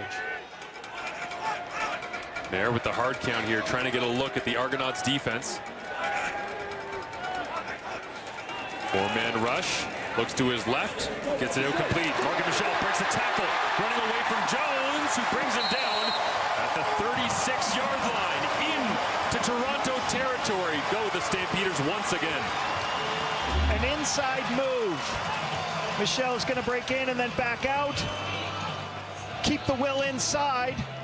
That's what you're trying to do. Keep the will inside so you create space on the outside. As the coverage lifts, you throw it outside to him. Really excellent execution and a really good pass protection. I thought that play was going to take a little bit more time to develop. Really good pass protection. Here's a couple of thoughts watching how they've adjusted Calgary. Every second and long, there's been a hard count, Marshall, right? And that 1st and 10, they did what is what you call a Kodak, where you reset the defense, where you fake a cadence and you come back. They are trying to slow this pass rush down, and I like it. It helps. It's going to help that pass rush. Fraser Sopik is down as Market Michel looks at his left foot on the sideline as well. The 3-minute warning. We'll be back with the finish from McMahon next.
Thursday Night Football kicks things off in week number 10. How is it week 10 already? Oh my God. Riders and the Red Blacks. Friday Night Football, a rematch of these two, but it's at BMO Field in Toronto. Then it's the Ticats and the Alouettes, a rematch also from week number 9. And BC and Edmonton will round things out, as expect to see Trey Ford with yet another start for the Edmonton Elks, getting his opportunity there. But a great week of football here this weekend, and looking forward to more of it coming up in week number 10. Jake Mayer would love to go into the rematch at BMO Field with a victory. He'll hand off to Peyton Logan here, who sidesteps one tackler, makes another miss, and then wrapped up and brought down for the loss of about 1, 2nd and 11. Sometimes the hard part when you do have a guy who isn't a starting tailback, you know, like sometimes when you keep winding it back and winding it back, you're going to put yourself in a tough position. So we would have liked to maybe just hammered it up inside and not wind it all the way back. Only gets 1 yard. Well, tough down and distance here. The 2 deep key for the Calgary Stampeders. They rank number 8 in second down conversions at 40% coming in. They have yet to convert at above 50% in any game this year. They need it now, or at least over the next 2 plays. Jalen Philpott blocks. Mayer gets it away into traffic off the hands of Cole Tucker, incomplete with Metier right there in coverage. Yeah, a little dangerous throw, trying to throw over the top of the linebackers. And if you look, you know, you just got to be cautious sometimes when you have these throws over here to the boundary. 3 receivers over here. So what they're trying to do is hold the linebacker in by pushing him in, making sure it's a dig, and then bang it back out. But if the linebacker is overplaying it, you got to make sure you got to find somewhere else as a check down, or else you didn't want to take these points off the board. 2 for 2 today, as Rene Paredes steps in from 44 yards away to try and take the lead. For the first time, the Calgary Stampeders have the advantage on the scoreboard with 2:05 remaining, and what a fourth quarter, Lapo. Yeah, Reggie Begelman talked about it at halftime. He said, hey, what's going to happen here? Hey, I'm going to show you what's going to happen. We're going to make our plays in the second half, and they have. Offensively and defensively. Give the defense some credit, too. Trying to get Cameron Dukes off the field. Really good things by the Calgary Stampeders team. And Reggie Begelman, you said, predicted it at halftime. He said it's so casual. We kind of find our spots, and 18-0 in the fourth quarter. And if you want to see the mental resolve of a Toronto Argonauts club, why not do it where you give up a big lead, you're on the road, and you're playing against a team that knows you very, very well. This is a huge challenge for Cam Dukes to try and get the victory. Yeah, and they're not a team built to just start throwing the ball up and down the field, so there's 2:05 left. There's plenty of time to be able to mount a drive. Just get Cameron Dukes in rhythm, let him use his legs. Now, you understand that Calgary is going to do something to slow down his run game using his legs on second down. Paredes sends it away to the same end. He just kicked the potentially game-winning field goal. Janarian Grant, dangerous as ever, returns across the 25, and they pinned him in, not letting Grant get free for a second. Yeah, hats off to Mark Killam's group. I mean, this is Janarian Grant, as he said, one of the best in the business, one of the best he's ever seen, and Janarian Grant has not been a factor today. So here comes the crowd noise in Calgary, as Cam Dukes will feel like this field is tilted directly into his face. It's not just the breeze. It's the noise and the defense and the downhill momentum of the Stampeders in this fourth and final quarter. Looks quick to his left, comes back right, checks it down. Could he carry? Big collision. Micah Awe.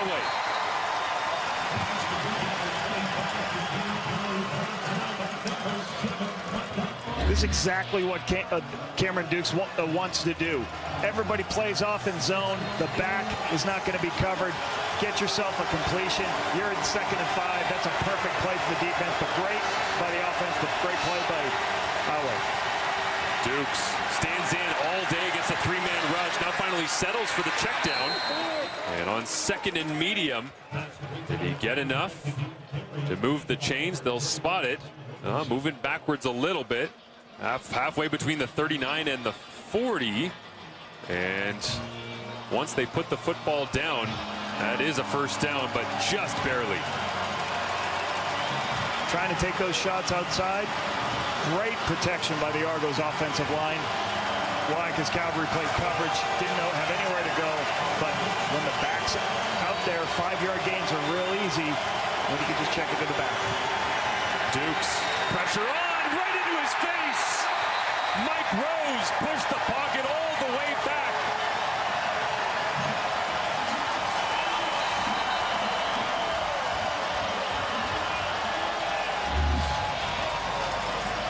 Right here, one-on-one situation. Mike Rose wins the one-on-one by just a power move, just driving the right guard straight back. McAleer all the way back into the quarterback. Now, this is Calgary. Last two plays are in zone coverage. Change it up. Let's change the Rolodex. Went to man coverage on the perimeter. Said, let's go get after the quarterback. Right? Great rush by Rose. An insult to injury now. They have to check out Gregor McKellar after he was beat. Landon Rice into the ball game. Cam Dukes, 2nd and 16. Once again, goes to Kadeem Carey. Makes the first man miss. Cam Judge delivers a blow.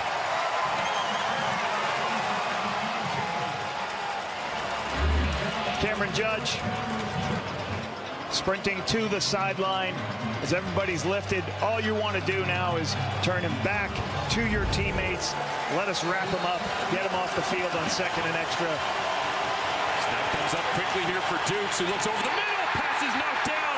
3rd and 6, and a turnover on downs. There are no flags. Well, Julian Hauser couldn't get there with the rush, just threw the hands up. Creates a huge turnover. Outstanding defensive drive. Talk about Jake Serezna loving playing against the Calgary Stampeders. Well, Hauser spent a lot of time with the Tiger Cats. He might like playing against the Argos. A little bit of movement here, but then he just says, I'm just going to stand up. I'm going to make sure the quarterback's not going to run, and I'm waiting, and I'm just going to jump up when the rusher comes, when the pass comes up in the air. So outstanding job. Now you just got to run the ball, protect your edges, take as much time off the clock, get a first down, and you're in a good position. You see the max protection right here with the extra edges. Calgary trailed 23-6 after 3 quarters of play. They now lead 24-23. 1 minute remaining. Timeout. And already right on the edge of Rene Paredes' field goal range. These are my best, man. Rene Paredes has had a few end-of-game winners in this stadium. 104. 104, please. Yep. With Paredes knocking it through to give Calgary the advantage. Continues a trend of 2024 field goal percentage sitting at 87%, second highest in league history, but winning and losing clubs, huge split. If you hit, you win. If you don't, you lose. And Rene Paredes is as money as they come. The punting game today for Toronto exceptional, but it was Paredes 3-for-3 helping out his offense and Jake Mayer as they try to salt this one away and maintain their undefeated streak at home. Pressure on from the Argonauts. They'll hand it off up the middle, and Peyton Logan nowhere to go. John Jones there to make the play, and now Paredes wanders off the sideline, and what will they go with? It is the field goal unit. Mark Kelm, special teams coordinator for the Stampeders, just talked about, I asked him about Rene, and he just said he's as cool as ice. He's just, he shows up every day, and you would think he was a rookie, how he prepared and how we practiced every day. But when in the big time moments, he was cool and he was focused and ready to go. Well, this is going to be a deep shot, but these are the moments that Rene Paredes has lived for throughout his career here in Calgary. 49 yards, just shy of 50, where he's made 14 of his last 17 attempts. Steps through, turns around, knew he nailed it from the second it left his foot.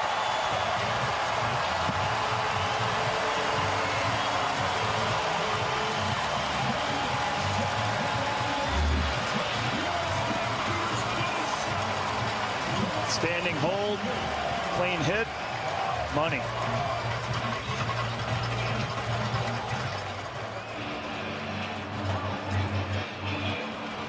Four for Rene Paredes. His season high is 6. Great hold by Cody Grace. Yeah, but he'll take that one. With the help of his friends, Aaron Crawford on the snap, Cody Grace on the hold. Can we stay with special teams for a second, yeah. Marshall? All right, with all the holders now being punters in the Canadian Football League, basically every holder in the CFL is a punter.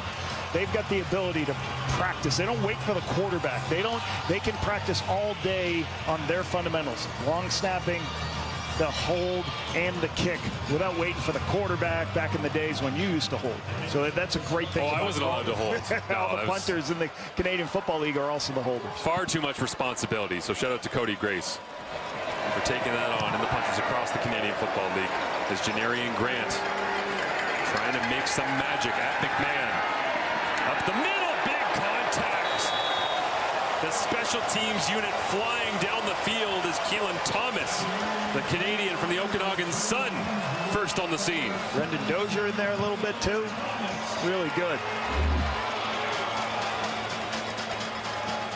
Whoa. Dozier, Thomas. This unit has been outstanding. They rose to the challenge. Mark Killam talked about, we are ready to kick to him and we are going to tackle him. Great tackle. Dozier and Thomas in there. Good rundown. Great play. Huge contact. And even Thomas is feeling that one a little bit. He continues to make plays.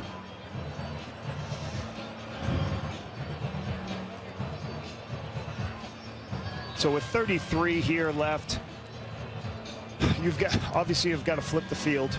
So all your pass routes, you got to be thinking about, all right, I have to have 20-yard chunks here. So you got to try to conserve time. You're going to be in a no-huddle situation. As soon as the ball's caught, everybody's running back up to the line of scrimmage, making sure they can call. They should have what are called coded words, where one word tells you the protection, the formation, and the football play. So as soon as when the clock is running, they can call the play quickly and lose no time. So it doesn't matter whether you throw it in, out of bounds, with the middle of field, the clock will stop. Just get up to the line of scrimmage, call that coded word as fast as you can, so you can get yourself. You need at least 3 or 4 chunks here. And perhaps the Argonauts' most dangerous weapon when it comes to speed and open field playmaking is down on the turf, as Janarian Grant up onto his feet slowly to a round of applause. Great to see him up. The Rutgers product.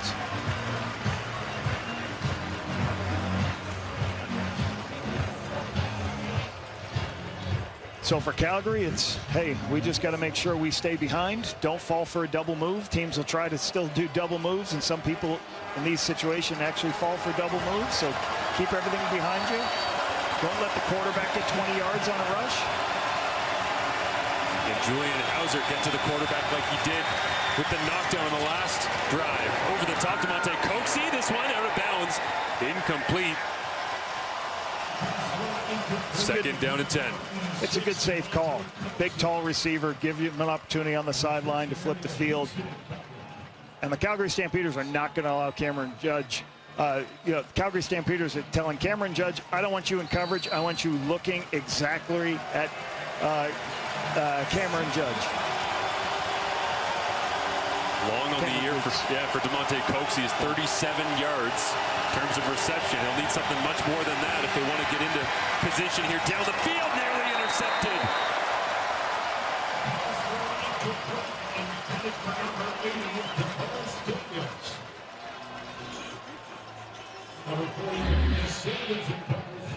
Over here, you're going to see the throw. And Bentley Sanders just drives on that in-breaking move. And Dukes, 3rd and 10, loads it up, looks down the middle of the field, caught. Richie Sindani in between coverage, moves the sticks all the way out to the 50, and Toronto has to go fast. 14 seconds remaining. So hurry up goes. And Dave Dickinson having a conversation now on the sideline. Julian Hauser looked like he was going to try to get to the sideline. Dickinson is furious. Not sure what Dave is angry about. A substitution issue there, but regardless, it gave the Argonauts about 15 seconds to talk it over. Now Dukes looks in behind coverage once again. Big hit up in the air, intercepted. Ball game. DeMario Houston seals it for the Stamps. Physicality, springs the ball loose up in the air to DeMario Houston. Basically running the exact same play they completed. It's just to the boundary. Micah Alway was told by his defensive coordinator, Brent Munson, is one of the most physical football players on our team. And good things happen when people run to the ball carrier and they hit them full speed, knocks the ball out, gets Demarion Houston the opportunity for the pick. Ball game! I call game, baby! He heard the call. Ball game. Stampeders will move to 4-0 at home. 4-4 overall in the West, as Reggie Beggleton called it for us at halftime. Said, just wait, you'll see. This is going to be a lot better second half. Well, even the third quarter wasn't all that great, but trailing 23-6 at the end of 3 quarters of play, the Stamps come all the way back. 27-23 with 21 unanswered to finish the fourth quarter. Yeah, you talked to Ryan Dimwitty. He says, you know, I have not beaten Calgary yet. I haven't been over there and I haven't won over there. I got to break that streak. Not tonight. Really good performance by Calgary. A team effort in the second half. Nick Arbuckle, one of the many former Stampeders connections there with Dave Dickinson, and Dickinson will be happy to go to Toronto, BMO Field, next Friday night, where these two teams will match up against each other once again. It was a slow start, a little sluggish overall, all 3 units for the Calgary Stampeders, but all of a sudden the fourth quarter hit, and the wave of momentum could not be stopped. That'll do it for week number 9. We kick off week 10 with New York Fry's Thursday Night Football. Riders and the Red Blacks on Thursday at 7. For Paul Lapalisse, Farhan Lalji, I'm Marshall Ferguson. Thanks for watching.